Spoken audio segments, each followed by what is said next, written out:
She had flown 3 hours from Vancouver to deliver a question she hadn't finished forming yet. The man at the end of the dock didn't turn when the floatplane engine cut out. He kept working, unhooking a trapline from the cleat, coiling it with the kind of patience that didn't come from being relaxed but from having learned that rushing things made them worse. His jacket was salt-stiffened. His hands didn't stop. She stepped onto the dock. The wood was slick and she caught herself on the railing without grace. He still didn't look up. When he finally did, it was brief, the way you check weather rather than people, taking in information, filing it, returning to the task. Her brother had said 4 words about him before she'd left Vancouver. She had not been able to find a clean answer to any of them.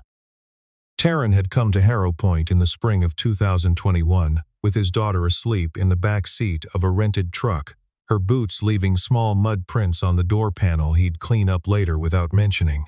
Neve was 7 years old and had her mother's habit of waking up already mid-thought, saying things like "do fish dream" before she'd even opened her eyes. He hadn't woken her when they crossed from the paved highway onto the logging road that ran the last 40 kilometers into town. He'd let the truck find its own way and kept the radio off. Harrow Point wasn't the kind of place that welcomed people or turned them away. It simply was there. A small fishing community on the northern coast of British Columbia, the kind that had been built for function rather than warmth.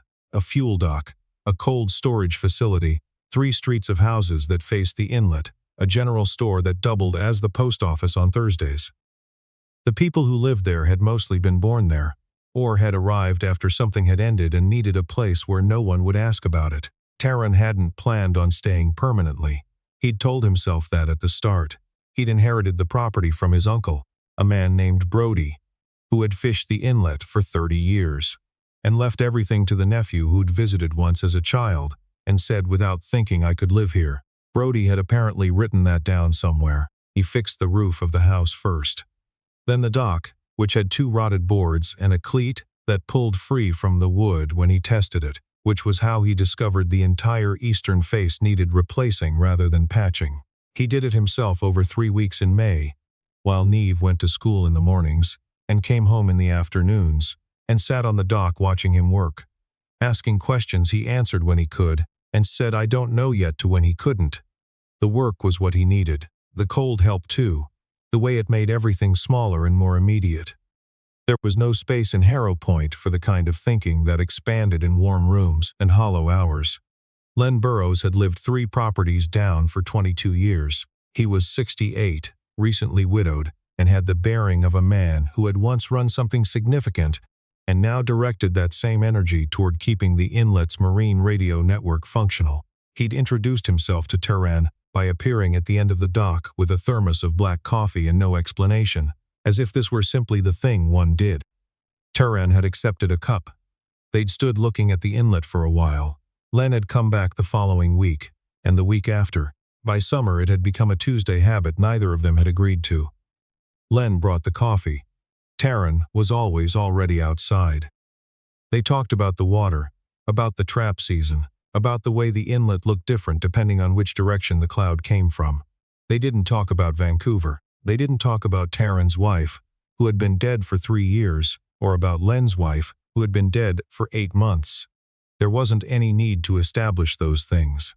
The shape of them was already there, in the way both men held their coffee cups and looked at the middle distance. Len's daughter came once a month, sometimes twice. She drove up from Vancouver in a company-leased truck, stayed 2 or 3 nights, helped her father with whatever the house needed, and drove back. She ran a mid-sized engineering consultancy with offices in Vancouver and Calgary, 63 full-time staff, and a contract portfolio that required her to be precise about almost everything. She had seen the man at the end of the dock before she'd been introduced to him, standing at her father's kitchen window in October, watching someone replace dock boards in the rain, working in a method that read as someone who understood load distribution rather than someone guessing at it. Her father had mentioned him a few times. Man down the road. Knows what he's doing. That was Len's highest register of approval. She hadn't asked questions. Then one evening in late November, Len said something at dinner that she heard wrong and couldn't shake. He said it the way he sometimes said things, quietly, without emphasis, as if the idea had simply been sitting there long enough that it deserved to be said aloud. She went to bed with it in her head. In the morning, she drove 3 properties down. She told herself she had a reason. Callaway Engineering, her firm, had been engaged 2 years earlier to assess a culvert replacement on a logging road that ran through a watershed adjacent to Harrow Point's inlet. The project had been completed, signed off and filed, but there was a secondary drainage issue that had come up in the provincial review, something about a retention basin on the north side of the road that the original assessment hadn't adequately addressed. The provincial ministry had sent a letter. She needed to review the site. The site was accessible from Taryn's property. She had looked this up before leaving her father's house. It was a real reason. She held it carefully on the drive over. He was on the dock when she arrived, crouching over a section of railing with a level. He stood when he heard her footsteps on the gravel but didn't come to meet her. He waited where he was, which she registered without deciding what to do with it. She introduced herself. He said his name. He didn't offer more than that. She explained the drainage issue. He listened without the particular expression people get when they're waiting for their turn to speak. He was just listening. The retention basin, he said when she finished. The one along the North Hall Road or the secondary access. She looked at him. There are 2, he said. The original assessment flagged the primary and missed the secondary. The secondary is the one the ministry is asking about. She pulled out the letter she'd brought from her jacket pocket. He read it. He handed it back. I walked that road in September, he said. With the low water levels, there was visible undercutting along the east lip of the secondary basin. Not catastrophic yet, but it will be by spring melt. She looked at him for a moment. You walked the Hall Road. I walk a lot of roads. That's not a casual observation. You understood what you were looking at. He didn't answer. He picked up the level from the dock railing and turned it over, hand checking the bubble, which was already centered. Some things stay with you, he said. Her phone went in her pocket. She didn't take it out. She asked if she could see the site. He said he'd show her. They walked the logging road together, her, in the wrong boots for the terrain, him saying nothing about that. And, he pointed out the undercutting along the eastern lip of the secondary basin, showed her the drainage slope with his boot heel, indicated where the problem would compound, over winter, if nothing was done. He knew the watershed. He knew it the way someone knows a place they've been paying attention to rather than just passing through. On the way back, she asked about the level. What he was building. A bench, he said. For Neve. She didn't know who Neve was. My daughter, he said. She's been asking for somewhere to sit and watch the eagles. How old? 10. He said it the way people say things that are just true. Not pride, not grief. Just a fact that happened to be the most important one. Back at the dock, he went inside and came back with a thermos and 2 cups poured without asking. They stood at the end of the dock. The inlet was flat and gray. A great blue heron was working the shallows on the far bank. Your father wasn't wrong, he said after a moment, looking at the heron. She waited. What he said last night. Whatever he said. He glanced at her briefly. He was wrong about what it means, though. He went inside. The door closed without sound. She stood at the end of the dock with the cupworm in both hands, and the heron still working the shallows and a sentence she couldn't find the loose edge of. Doran Fitch found out about the second visit on a Wednesday. He was the managing partner of Callaway Engineering's largest single client, a resource extraction company called Meridian Land Holdings, and he had been watching Solane Callaway for 3 years. Not personally, through the ordinary intelligence of business relationships, who she hired, which contracts she prioritized, how she structured her fee negotiations. She ran a tight, honest operation, and that was precisely the problem. Meridian had a proposal on the table that required a specific kind of assessment, one that reached the right conclusions about the secondary drainage, and the Hall Road and the watershed viability, and Solane's firm was the most credible voice in that space. If she signed off, the provincial approval would follow. If she didn't, the whole thing stalled. He had tried twice already, through intermediaries, to introduce a particular framing into how the assessments was being conducted. Both times the lead engineer on her team had returned the reframing, with a note that said simply, "This is not supported by the site data." Fitch authorized a preliminary review of Solane's current contracts and flagged the Harrow Point drainage file. It was a loose thread. He pulled it. Solane, meanwhile, drove back to Harrow Point on a Saturday. She had a legitimate reason again. She needed to photograph the secondary basin for the provincial file, and she needed daylight to do it properly. This was true. She also knew she'd be passing the dock on the way back. Neve was on the dock when she arrived, sitting cross-legged on the new bench. It had been finished, she noticed, level and clean-edged, the wood still pale, reading a book about marine invertebrates that was visibly too advanced for a 10-year-old, which meant it was probably exactly right for this one. Neve looked up at her with the focused attention of someone who had learned early to evaluate people by how they moved rather than what they said. 3 full seconds. Then she went back to her book, which Solane understood was not dismissal. It was clearance. She photographed the basin. She took measurements she hadn't planned to take. She stood at the lip of the secondary retention and understood, looking at the undercutting, that someone had known what they were looking at when they'd flagged this in September. Someone who knew hydrology. Someone who had, at some point, done this professionally. On the walk back, she stopped at the dock. Taran was replacing the fuel line on a small outboard motor, which he set aside without making a production of it. She asked about Neve's mother without planning to. It came out while she was looking at the inlet, which was why she let herself ask. He didn't break stride. She was the smartest person in any room she was ever in, he said, including the hospital rooms. Especially those. He said it without grief in his voice, which wasn't the same as saying it without grief. The grief was in the construction, the past tense held carefully, the specificity of the detail. She died when Neve was 6. Solane didn't respond. There wasn't anything to add that wouldn't be smaller than what he'd left in the air. She drove back to her father's property that evening. Len was waiting in the kitchen with tea already made, which meant he'd seen her drive past. He sat across from her at the table and looked at her the way he used to look at engineering proposals, patiently, waiting for the structure to reveal its weakness on its own. "You've been over there twice," he said. "Site work." He didn't argue. He let the silence do the work. "What did you say to him?" she said last month at dinner. What was the whole sentence? "I said what I said." She looked at him. He looked back at her without blinking, which was the expression he'd used when she was 12, and he knew she already knew the answer. "I've been watching that man since he arrived," he said. "You know what he never does? He never explains himself. He fixed the drainage on his own property, correctly, to code, in a way that would have cost a consulting firm $8,000 to specify. And he never once mentioned it. He reads watersheds the way I read tide tables. He does the site math in his head that other people need software for, and he's never once said back when I used to or in my previous work. People who've done real things and given them up don't talk about them. They just keep doing the thing." He settled back in his chair. "I left engineering at 40, he said. Walked away from a project management partnership in Vancouver to come up here with a boat and a bad plan and your mother standing beside me not asking a single question.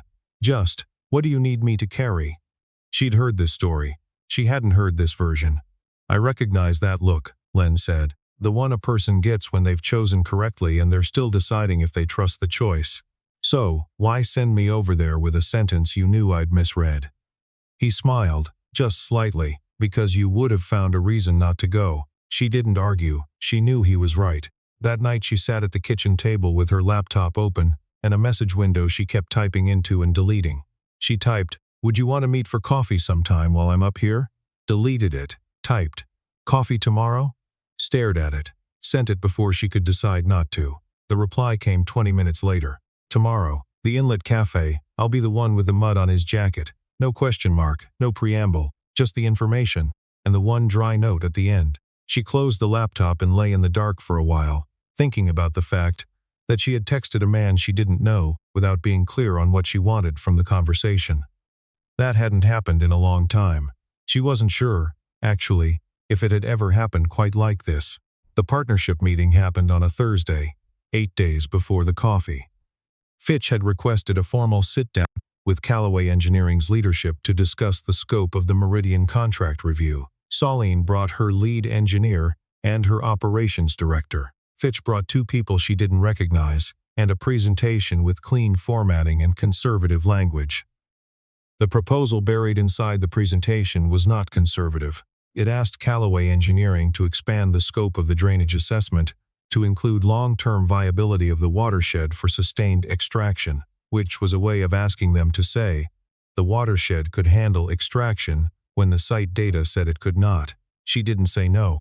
She said she needed to review the site data more carefully before she could expand scope. After the room cleared, her operations director caught her in the corridor. "Look at the fee structure on page 12, she said, "and then look at when Meridian joined our client roster." She handed Solene a printed sheet and walked away. The fee structure offered Callaway Engineering's largest single engagement in its 12-year history. The roster date was 18 months ago, which was 6 months before a provincial policy change that had made watershed assessments for extraction projects significantly more regulated.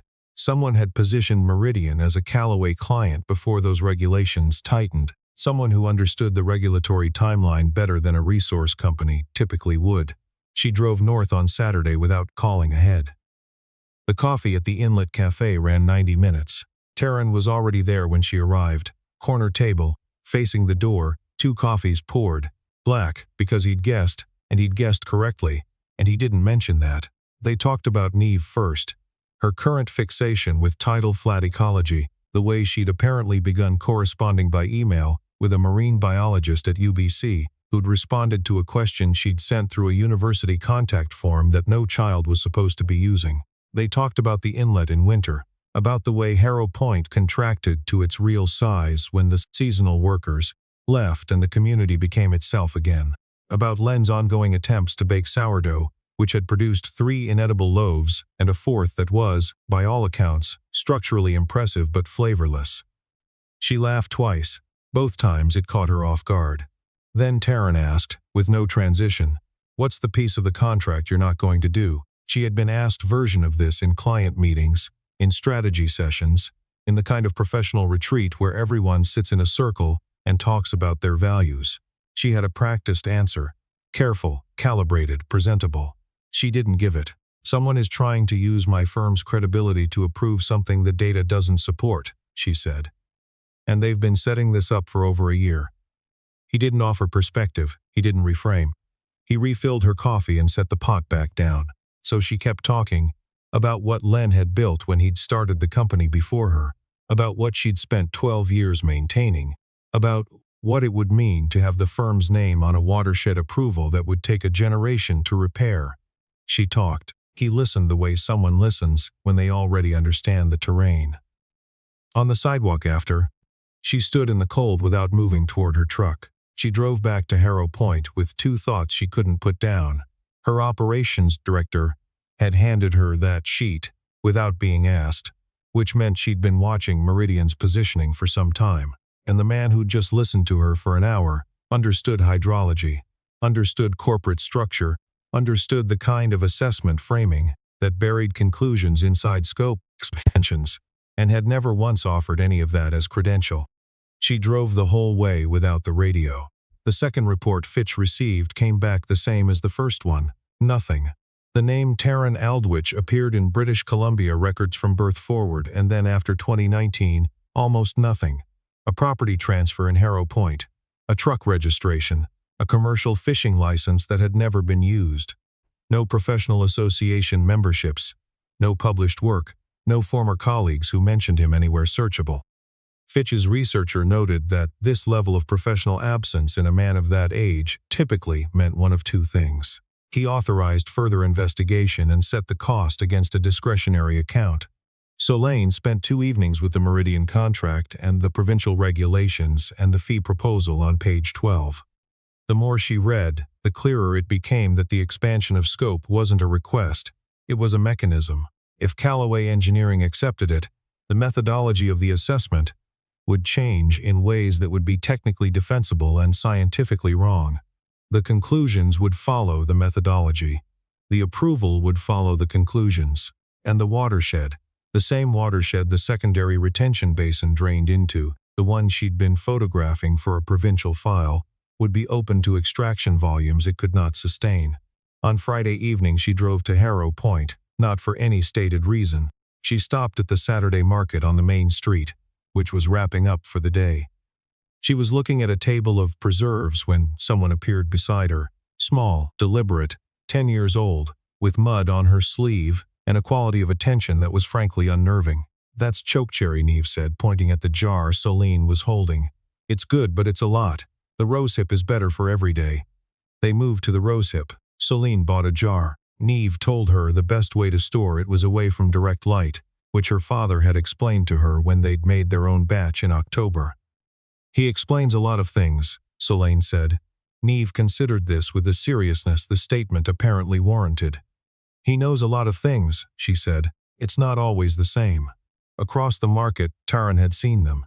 He stood between two tables of winter vegetables, a canvas bag over one shoulder, and he didn't close the distance. He watched his daughter standing beside Celine, pointing at preserves, explaining storage conditions, and he stayed where he was until they looked up, and Neve lifted her chin to wave him over. That was how he walked toward them, because his daughter had decided it was time. That evening, alone in his kitchen after Neve was in bed, Taran made a phone call to a number he hadn't dialed in 4 years. It had a Vancouver area code. It rang twice. I figured I'd hear from you, the man said. He asked about Callaway Engineering, about Meridian Land Holdings, about the specific mechanism inside the scope expansion on page 12. The man on the other end knew the firm, knew Meridian, and spent 15 minutes working through the contract language. The scope expansion is structured to trigger a methodology reclassification, the man said. It's not accidental. Someone built this. Can it be demonstrated? If you have the original engagement letter and the regulatory timeline, yes. The gap between when Meridian joined her roster and when the new watershed regulations took effect is about 6 months. Someone was managing that window. Taran was quiet for a moment. Are you going to tell her who you are? The man asked. Not yet. He sat at the kitchen table after he hung up and wrote for an hour. Not a long document, 2.5 pages, by hand. He broke down the scope expansion clause by clause, mapped the methodology reclassification it would trigger, and set it against the provincial regulatory timeline with the dates aligned. At the top, no name, no signature. A single line. The scope expansion is not a contract amendment. It is a methodology change. Ask Fitch when Meridian engaged its provincial regulatory council. In the morning before 7, he drove 4 hours south to Vancouver. He'd been to the city twice since he'd left. He didn't like it any less than he'd expected to. He parked 2 blocks from the Callaway Engineering office on West Georgia, went in through the lobby, and left a sealed envelope with the front desk. Then he drove north. He did not call. He did not wait. Celine read it at her desk at 9:15. She read it twice. Then she put it down and looked out the window at West Georgia, the buses, the pedestrians, the ordinary motion. A city that did not know and did not care. And she thought about the man she had met 3 weeks ago at the end of a dock, who had turned a level over in his hands and said, "Some things stay with you." He was already gone. She knew that without checking. She pulled the Meridian engagement letter from the contract file and set it beside the handwritten pages. The dates aligned exactly as described. The regulatory council Meridian had retained had been engaged 4 months before the policy change, which meant someone had known the policy was changing before it changed. That kind of knowledge came from proximity to the regulatory process, not from good guessing. She went to her operations director's office at 4 o'clock with the engagement letter and the handwritten pages and no rehearsed opening. Her director had already pulled the same thread from a different angle. On her desk, email records from the preliminary scoping phase, 18 months ago, showing that the methodology language in Callaway's standard contract had been quietly proposed for amendment by a Meridian representative. The amendment had been declined, but the scope expansion on page 12 was a functional workaround. It achieved the methodology shift without needing Callaway to formally agree to change their standards. Celine read the emails. The room was very quiet. She called the provincial ministry contact the following morning and asked 2 questions. The answers took 24 hours to come back. When they did, they confirmed that Meridian's regulatory council had been present at the internal working group that had drafted the new watershed regulations. Not as a regulator, but as an industry representative providing technical input, the council had helped write the rules, and then their client had structured a contract to route around them. She did not schedule the meeting with Fitch. She simply appeared at his office on a Tuesday afternoon. The scope expansion is a methodology reclassification, she said. You structured it to trigger the reclassification without our formal agreement. Your regulatory council was on the working group that drafted the watershed rules. A pause, measured. That is a conflict of interest I am required to report. Solane. The proposal is industry standard. You're reading. I have the engagement letter dates. I have the working group participation records. I have a handwritten breakdown of your contract mechanism that is more precise than anything your team produced. She looked at him evenly. I don't know yet who wrote it. I know it's accurate. She left his office and went directly to the provincial ministry's compliance office. She drove north that evening. She hadn't planned to. She'd had a call with her board and she'd moved it, creating a gap in her calendar without filling it, which she hadn't done in over a year. The sky went from gray to dark somewhere past Pemberton. The highway narrowed, and the lights thinned, and by the time she hit the logging road, it was just headlights and trees, and the sense of the mountains on both sides without being able to see them. When she turned onto the road that passed the dock, the only light was the single lamp on the front of the house. He was on the porch steps, not waiting, not reading. Just sitting in the way someone sits when the day has been long enough that the quiet outside matches the quiet inside. She parked. She walked to the dock and then passed it to the porch. "Who are you?" she said. He was still for a moment. Above him, the lamp made a faint sound against the cold. "Someone who signed off on something I didn't understand clearly enough," he said, and spent a long time after that deciding whether I was going to let that be the last thing I did professionally or the thing I learned from. He told her, not everything at once. Enough. He had been a hydrologist, a senior watershed assessor with a firm in Vancouver that did provincial and federal environmental work, technically rigorous, well-regarded, the kind of practice that got referenced in regulatory frameworks because its methodology was trusted. 8 years ago, the firm had been contracted to assess a mine tailings expansion in the interior. The assessment had been conducted correctly. The conclusions had been accurate.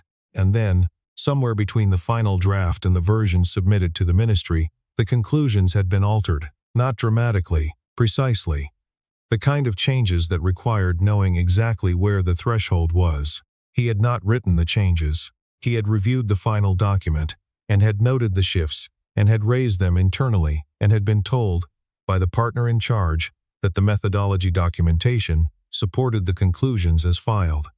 He had been 34 years old. He had been certain the partner knew things he didn't. The approval had gone through. The expansion had proceeded.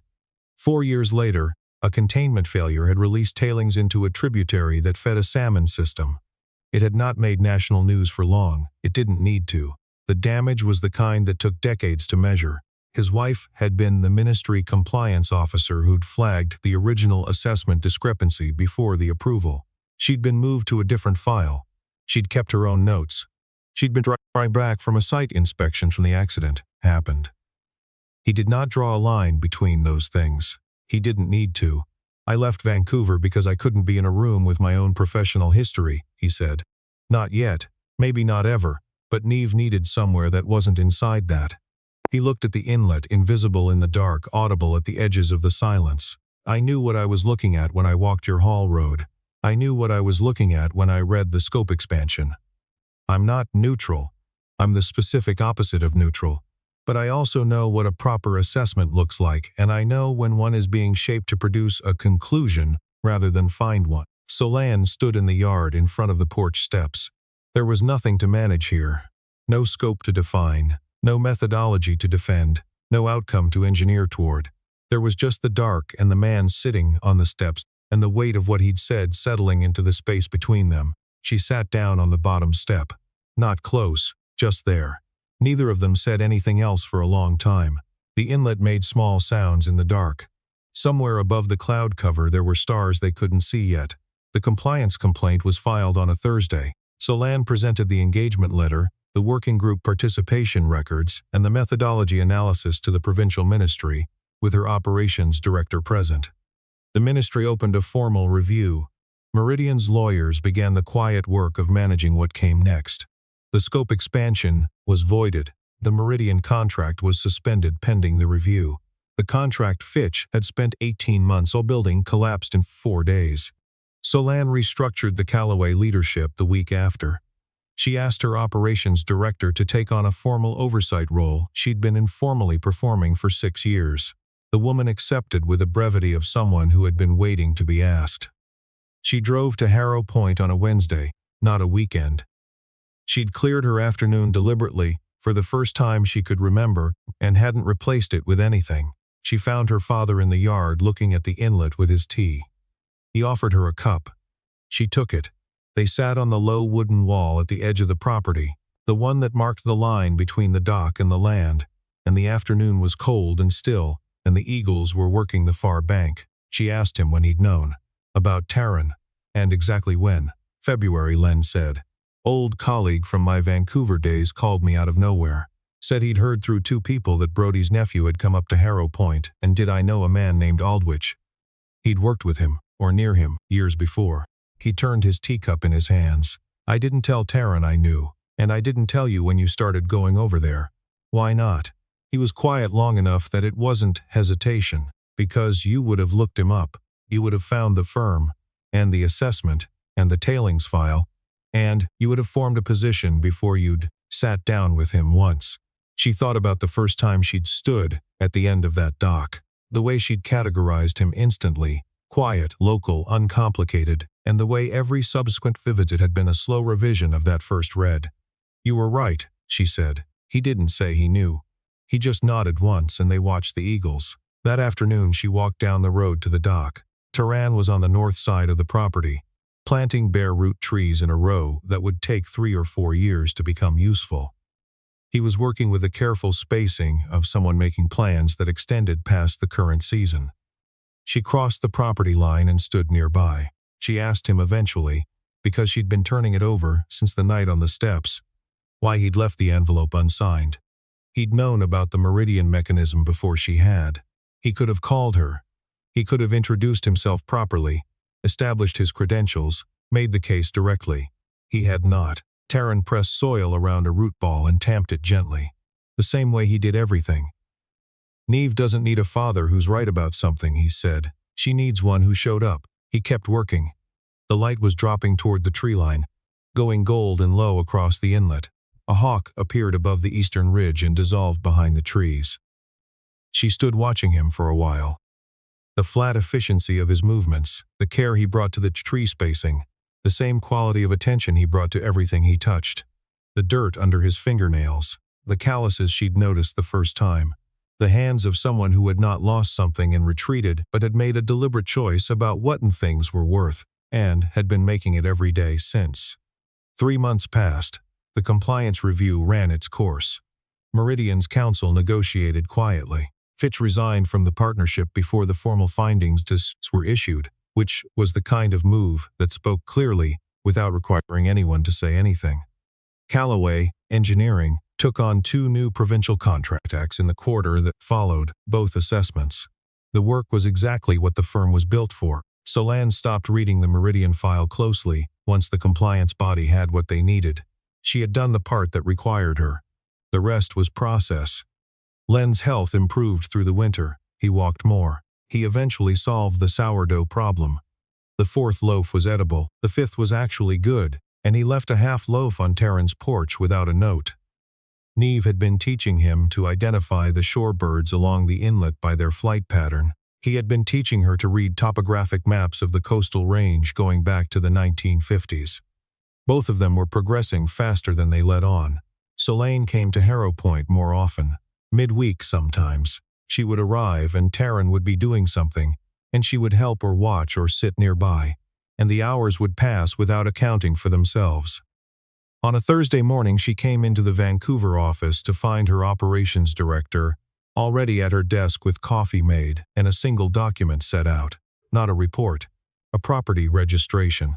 Taryn Aldwych had filed to purchase the parcel of land adjacent to Len Burroughs' property, a small lot accessed from the logging road that had been listed with a land trust for 6 years. He had offered the listed price. He had not negotiated. The transfer had completed the previous afternoon. Solange looked at the document.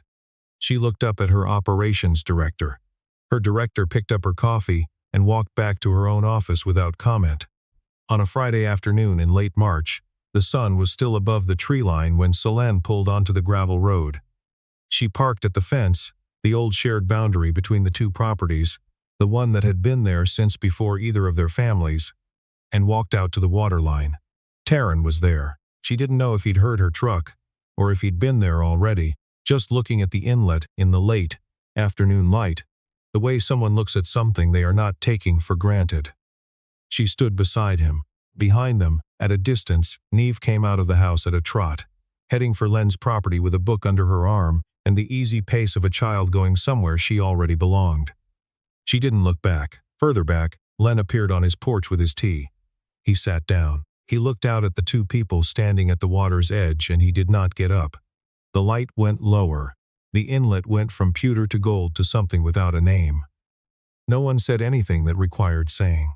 There was nothing to announce, no declaration to make, no moment that needed to be defined before it could be real.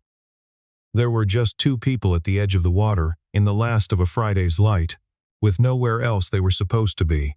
Neither of them had been looking. That was the only reason they found each other.